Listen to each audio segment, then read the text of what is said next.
Agradeço a toda a organização do simpósio, do congresso. E eu fico muito contente de poder falar, não tem nenhum conflito de interesses, tá? Porque a hanseníase ela é um tema que a gente fica o tempo inteiro batendo nela, porque às vezes ela é esquecida, né?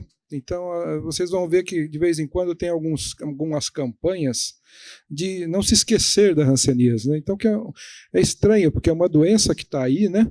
Não é uma doença que a gente vê todo dia, todo momento, né?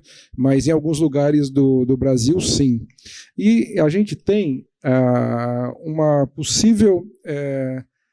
não só possível, mas já bem determinada, de uma endemia oculta da hanseníase. É uma doença crônica, que o Brasil ele é o segundo país em termos de presença de números absolutos, né?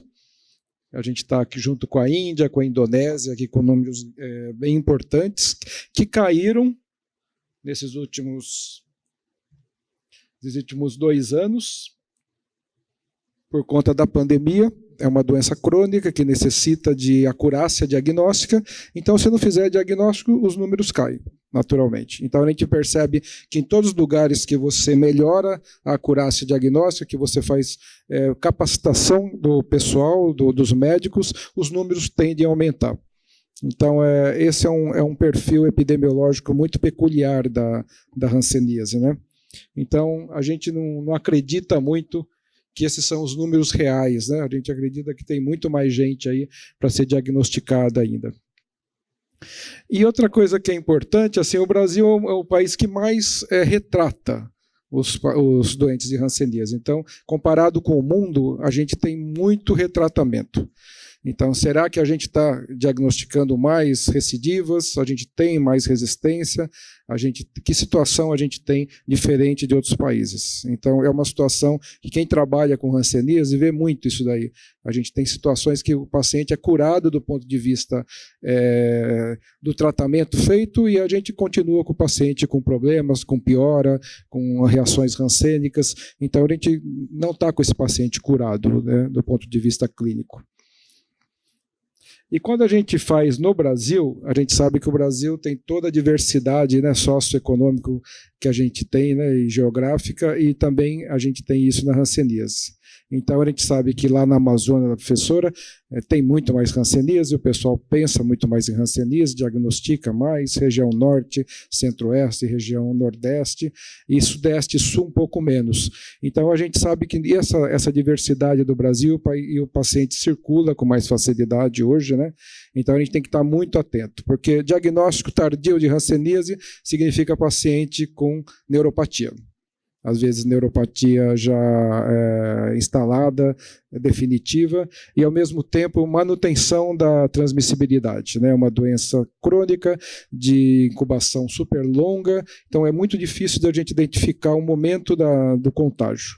Então tudo isso prejudica muito o controle epidemiológico. E a gente tem 2 agentes hoje descritos, além do M-lepre e o M-lepromatosis, que foi descrito em 2008, causam a mesma doença, mas, na verdade, tem diferenças genéticas suficientes para ser classificados em 2 espécies. E esse aqui é o nosso foco, né? Hoje. A gente descobriu as fontes transmissoras, que são os pacientes multibacilares, que convivem muito tempo com outros e outras pessoas terminam ao longo de um tempo prolongado. A gente não pega hanseníase numa consulta, a gente termina pegando em quem convive bastante tempo. E agora, será que tem só essas fontes? Isso é uma dúvida que já se tem há muito tempo. Sabe-se que tem alguns, esse aqui é o armadilho, que tem em vários locais, tem tatus, tem macacos, tem situações que a gente sabe que existe, que alberga o bacilo. E a gente sabe que tem populações que às vezes se alimentam com esses animais silvestres. Então hoje a gente às vezes não acha elo epidemiológico nenhum em alguns pacientes. E é possível que tenha outras fontes transmissoras além do próprio homem, né? Então, a gente relembrando a doença, ela é complexa do ponto de vista de apresentação clínica, né? Só que ela é diagnosticada do ponto de vista clínico. Então, num país endêmico como o Brasil, esses são os critérios de diagnóstico. Você ter lesão, você ter área anestésica, você ter nervo espessado com alteração ou você achar o bacilo.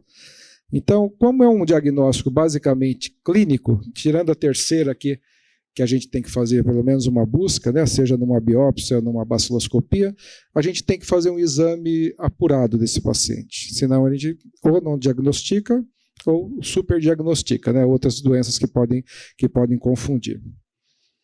Então, a gente tem alguns artigos, se vocês olharem, isso aqui é bem interessante, que são algumas questões de anamnese, né, que às vezes você pode até entregar. Isso aqui foi feito numa população prisional do Brasil, lá de Ribeirão Preto, muito interessante, que aí você pode fazer até um screening, dando para o paciente responder, e você, ao mesmo tempo, já faz uma análise, vai examinar esses pacientes. Então, aqui vocês vejam, né? São sensações de perda, sensações de formigamento, de manchas, de perda de força, sempre de parte periférica, mãos e pés, mas que podem ajudar. Então, a anamnese é importante, é uma anamnese principalmente na busca de sintomas neurológicos, né? Então, a hanseníase, ela está aqui no simpósio da dermatologia, ela é cuidada muito pela dermatologia, mas é uma doença neural, né? A gente sabe disso. A dermato, a parte clínica de pele, ajuda muito no diagnóstico, ajuda muito no segmento. Mas toda a sequela do paciente é neurológica, né? Então, aqui só para relembrar algumas situações: a mancha da lesão indeterminada, a placa eritematosa da lesão tuberculoide, as lesões mais em alvo, chamadas foveolares dos dimorfos, a face leonina, as lesões disseminadas, que pode atingir vários órgãos. Na verdade, a hanseníase não é só uma doença cutânea neurológica, ela é mais cutânea neurológica, mas ela pode ser renal, ela pode ser hepática. Esses pacientes virchovianos não têm resposta imune alguma, então eles podem ter acometimento de outros órgãos também. Lesões nos lobos das orelhas, né, que são importantes, lesões difusas. Então, o paciente é muito diferente um do outro, né? Dentro do próprio virchoviano, a gente acha pacientes que têm um monte de nódulo desse, paciente que não tem nódulo nenhum, e são virchovianos, né? Então, essa é uma dificuldade que a gente tem. E a confusão com outras doenças, né? Confunde com uma série de doenças. Cada forma clínica tem as suas formas diferenciais. Qual que é a diferença? É a perda de sensibilidade. Agora, a perda de sensibilidade, ela só é feita se você suspeitar. Então, se você tiver, claro, o paciente queixando de alguma coisa, de perda de força, de formigamento, mas às vezes ele pode não ter essa queixa também, pode ser um achado só se você for ativo nessa busca. E lembrar que tem formas exclusivas neurológicas para atrapalhar um pouquinho mais a gente, né? Então, tudo que eu mostrei para vocês pode não estar presente num paciente com hanseníase e ele ter só queixa e só ter lesão neurológica e ter hanseníase também. Então, é uma doença complexa, né? Então, temos que fazer o teste de sensibilidade. Isso daqui é uma estrutura pequena, é uma logística pequena, 2 tubos, custa R$1 cada tubo, só você aquecer a água e ter um lugar para você ter água fria. Só que você tem que preparar isso, a gente não tem, né? No nosso consultório, normalmente, se a gente não preparar. Ou então testar a dolorosa, sempre melhor testar a térmica, porque você pode perder a térmica e não perder a dolorosa. E fazer a sensibilidade tátil. Qualquer perda de sensibilidade com lesão ou com nervo espessado, até prova em contrário, você está frente a um paciente de hanseníase. Tá? Outra coisa que ajuda muito, a mesma coisa que, como a Tatiana falou, o dermatoscópio é o nosso aliado, né, na neoplasia de pele, o estesiômetro é na hanseníase. Então, do mesmo jeito que a gente tem que ter um dermatoscópio no bolso, tem que ter um estesiômetro também. Porque, na verdade, o estesiômetro ajuda muito, né? Quem trabalha com diabetes conhece bem a estesiometria e ela ajuda muito tanto na avaliação como no diagnóstico mesmo. Você pode pegar essas áreas e fazer a estesiometria e você vai percebendo que o paciente vai tendo perda. Você pode ou biopsiar aquela área ou fechar um diagnóstico clínico mesmo, né? Com a estesiometria. Palpar nervo é importante, é uma questão de treinamento, né? Não é tão fácil, mas o nervo espessado é um dado importante. E aí a gente entra já num paciente com suspeita, fazer a baciloscopia, a coleta do raspado dérmico, fazer a biópsia, tudo isso daqui a gente pode encontrar, né? A gente sabe que a baciloscopia está positiva em paciente que tem muito bacilo, então um tuberculoide, um indeterminado, num neural, você não vai achar. E a baciloscopia também depende de um monte de coisas funcionais, né? Você coletar adequadamente, você corar essa lâmina adequadamente, você ler essa lâmina adequadamente. É um exame bom, mas um exame muito, muito cheio de vieses, né? A histopatologia sempre ajuda, né? E só dando um up-to-date para vocês, o que a gente tem hoje aprovado pela Anvisa é um teste sorológico rápido, que seria um ponta de dedo, tá? Um teste rápido, que mede o anti-PGL1, que é um anticorpo que está presente nos pacientes que têm muitos bacilos, mas que não é um teste bom para diagnóstico, tem que ser muito interpretativo. Então, a sorologia na hanseníase, ela tem uma interpretação muito peculiar. Então, você tem um virchoviano, tem muito bacilo, pode ter sorologia positiva. Você vai ter um tuberculoide que vai ter sorologia negativa e tem doença. E você tem contatos que às vezes estão muito sob efeito de um ambiente muito bacilífero, que podem ter sorologia, então eles significam infecção, mas que não necessariamente vão adoecer. Você tem que acompanhar. Então, tomar um pouquinho de cuidado, porque não é igual uma sorologia altamente positiva de outra doença que pode te fechar diagnóstico. Então, esse é um teste que ele está previsto para ser feito na atenção primária, porque ele é muito fácil e barato, mas ele tem que ter muito essa interpretação, senão ele pode até atrapalhar em algumas situações. Mas é um teste aprovado, ele ajuda sim, com certeza. E foi aprovado um kit também de PCR, né, para ser feito, provavelmente nas referências, porque o PCR aumenta muito a sensibilidade do diagnóstico em casos difíceis, né? Então, hoje tem esse kit da Fiocruz, que foi aprovado no final do ano passado. A gente não sabe como vai ser implementado, então, mas pelo menos é um avanço. A gente está com baciloscopia e histopatologia há décadas, como auxílio além da clínica. Então, pelo menos isso já não é nada novo, tá? Sorologia existe desde a década de 80, PCR há tanto tempo, mas de uma forma, pelo menos aprovada, um kit com possibilidade de colocar ele em operacionalização, sem ser em área de pesquisa, é o momento que nós temos desde o ano passado, tá bom? Então, ultrassom, ajuda de nervos periféricos, eletroneuromiografia, ressonância, todos esses exames são importantes, mas não são exames assim muito acessíveis, né, na nossa realidade. O tratamento vem desde a década de 80 com 3 drogas, que é a rifampicina, dapsona e a clofazimina. Eu coloquei esse xizinho porque se usava para o pulse bacilar um esquema com 2 drogas, desde meados do ano retrasado já é só esse esquema. Mas são drogas usadas há muito tempo, tá? A diferença, o pulse bacilar são os indeterminados e tuberculoides, os multis, os dimorfos e virchovianos. Eles usam o mesmo remédio, um por 6 meses, outro por 12 meses. Mas a gente sabe que entre virchovianos há muita diferença, entre multibacilares há muita diferença. Tem paciente muito mais bacilífero, tem paciente que metaboliza a droga diferente. Então, a gente tem que tomar muito cuidado de colocar todos esses pacientes numa mesma sacola, né, de tratamento. A gente sabe que são, mas são diferentes. A gente tem que tomar esse cuidado.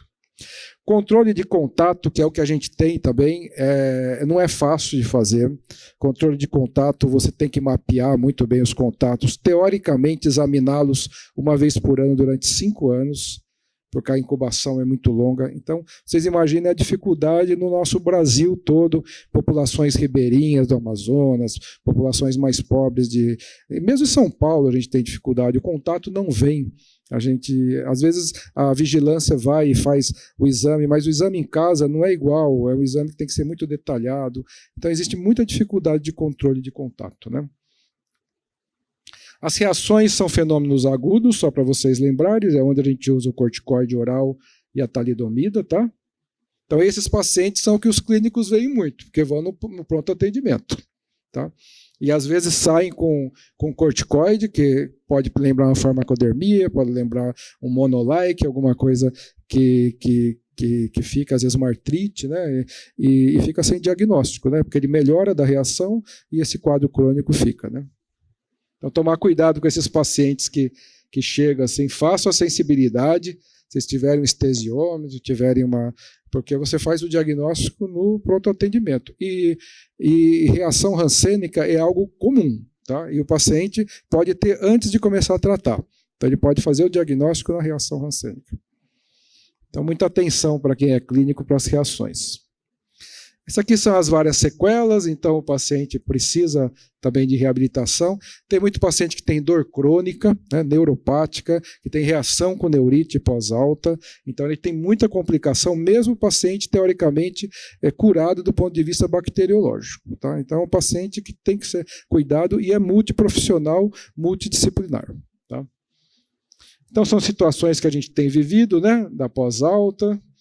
A gente faz uma pesquisa, não tem cultura por M. lepre até hoje, é um dos poucos agentes, né, bactérias que não tem cultura, e então tem dificuldade de você rastrear resistência. Hoje tem esses 3 genes, a gente não sabe se no genoma tem mais genes, provavelmente mais que possam ser de resistência. Vocês vejam que tem até a ofloxacina, que é uma quinolona já de segunda linha de tratamento, ela não é da poliquimioterapia, mas ela entra em substituição. Hoje a claritromicina também está aprovada como uma possível substituta, então a gente não tem assim, são antibióticos de uso muito corriqueiro, assim, não são antibióticos assim, de última geração, né? Esse programa se fala um pouco de profilaxia pós-exposição, né, que seria para os contatos. A OMS já fala para dar uma dose de 600 miligramas de rifampicina. O Brasil não aprovou isso, tá? Tem prós e contras, e agora está sendo feito esse programa, que é o programa de um estudo usando 2 drogas durante 3 vezes, em 2 meses, que é claritromicina e rifampicina. Então pode ser que no futuro tenha alguma coisa nesse sentido. Então, do ponto de vista de capacitação, a gente sabe que hoje tem um programa de residência de um 3º ano que foi aprovado, que pode ser feito nas especialidades que ela é área de atuação, que são 6 especialidades. Tá? Não sei se a gente vai ter isso implantado, mas já existe uma matriz de competências. Existe curso sendo feito no estado do Mato Grosso, que é feito no Mato Grosso do Sul, desculpe, e também no Espírito Santo, para tentar capacitar pessoas. Tem a Fundação Paulista, que é interessante vocês conhecerem, que são grupos que ajudam muito. Vai ter um congresso a semana que vem na Índia, tem vários colegas indo para lá, a gente tem a oportunidade de participar online também. E tem também o congresso, a especialidade, existe uma sociedade de rancenologia que é afiliada à MB, então não é uma especialidade, né? Ela é uma área de atuação, mas ela tem uma sociedade com um grupo pequeno de sócios e multiprofissional, né? E a gente tem congressos regulares só sobre rancenologia, e existe também um título de especialista, uma certificado de área de atuação, né? Então são 6 especialidades da MB, no qual a rancenologia é a área de atuação: dermato, clínica, infecto, neuro, medicina de família e medicina preventiva.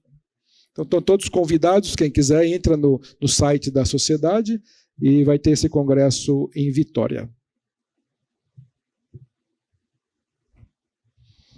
Então é isso, acho que o recado é de lembrar, material, a gente tem muito na internet, material de ótima qualidade, sabe, atlas e rancenologia, não tem dificuldade de encontrar bons materiais, mas as pessoas têm que se capacitar sempre, têm que lembrar, e a gente tem que ficar sempre voltando nessa mesma mensagem.